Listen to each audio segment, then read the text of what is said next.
Okay, so in this video we're talking about distributions of random events. So mostly we're going to focus on a coin flip, but it could be anything from just doing quality control inspections of, say, light bulbs that are defective. So pretty much if it has two options, off, on, heads, tails, that type of thing, we can apply what we're learning in this video. So keep it in mind because it's used a lot in the real world. So distributions of random events, when we have a random probability experiment such as flipping a coin 100 times and counting the number of heads, we're going to call the number of heads, that thing that we're interested in counting, we're going to call that x. We cannot predict the value of x ahead of time. For instance, when I flip a coin 100 times, I have no idea how many heads are going to come up. You might say 50, but really in actuality, if you perform this experiment, it might not be 50.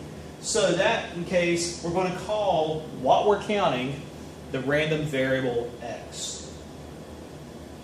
Now we have two principles. One is called the honest coin principle. Again, we're going to relate everything to flipping a coin. Heads, tails, because that's what most people, when you talk about probability, that's what they think of first. What's the probability of getting a heads? What's the probability of getting a tails? Okay, so we have two principles. One based on an honest coin. You have an equal probability of getting heads, equal probability of getting tails. There's no advantage one way or the other. Everything's fair. So if you have that, then your mean is given by the number of times you flip divided by 2, and your standard deviation is given by the square root of the number of times you flip divided by 2. Now, in these examples we're about to do, we're going to focus on the dishonest coin principle because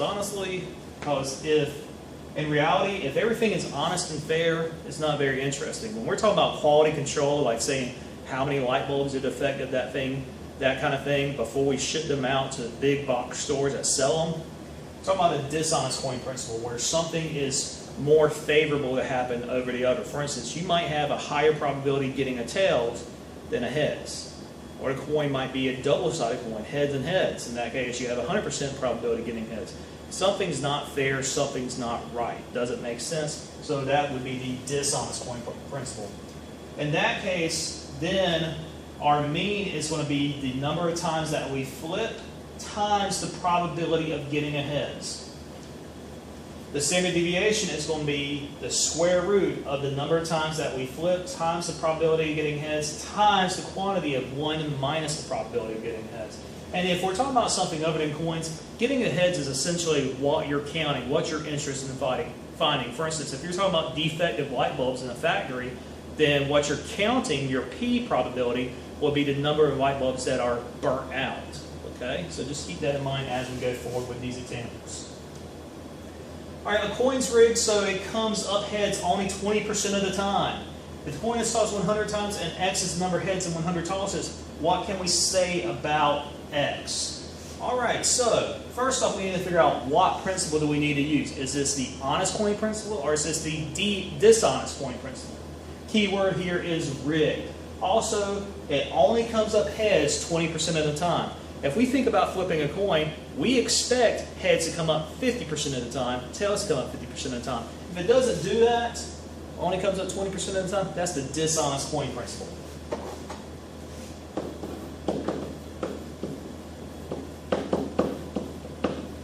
So we know that the average value is NP, and our standard deviation is going to be by the square root of NP times 1 minus P. These are just formulas you need to get memorized because, again, that final exam, they give you nothing. Alright, so here we just need to identify what is our N, what is our P, and then we'll be able to calculate these. Alright, so obviously 20% is our P. And I'm going to write that as a decimal. You should always write your probability as a decimal. And the coin's tossed 100 times, so N equals 100. Pretty easy. Alright, so let's find our average value. So our average value now, our mean, is going to be 100 times 0.2. Okay, so 100 times 0.2 is going to be 20. And our standard deviation is going to be the square root of 100 times 0.2 times 1 minus 0.2. You might want to use calculator here for this one.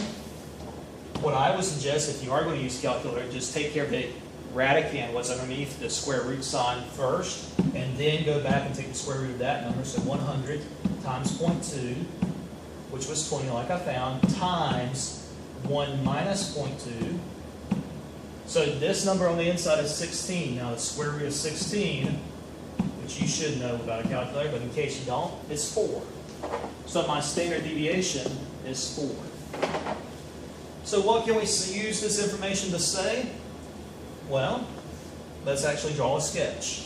We wrote it out last time in words. Let's draw a sketch this time. If I draw my normal curve, and this is just a sketch, so obviously it's not very pretty, my average value, so I expect on average for there to be about 20 heads when I flip this coin 100 times. If I go within 1 standard deviation of the mean, that means I'm adding plus 4 minus 4. I went above and below. That's 1 standard deviation. Then this value here is going to be 24. This one's going to be 16. Within this range, that's 68% of the data. 68% of all coin flips out of this 100 coin flip experiment are going to fall within 16 heads and 24 heads. If I go out 2 standard deviations, so plus 4 again, minus 4 again, that means another standard deviation below and above the mean. That means this value would be 12, this value would be 28. So this range right here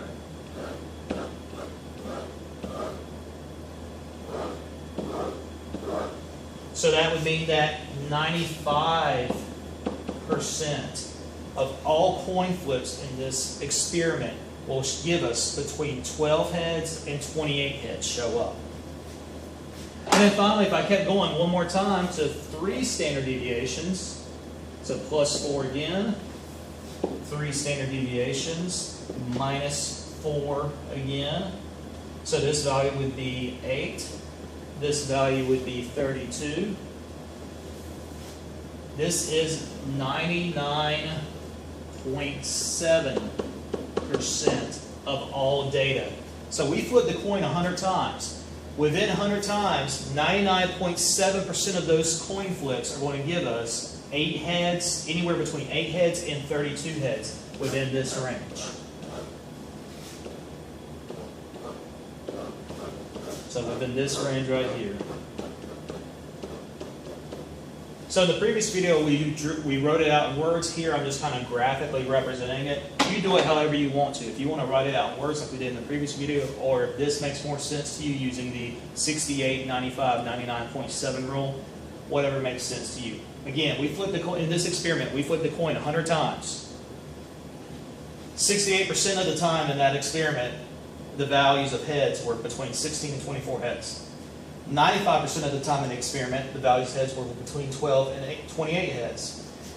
And then 99.7% of the time in this experiment, we ended up between 8 and 32 heads out of 100 flips.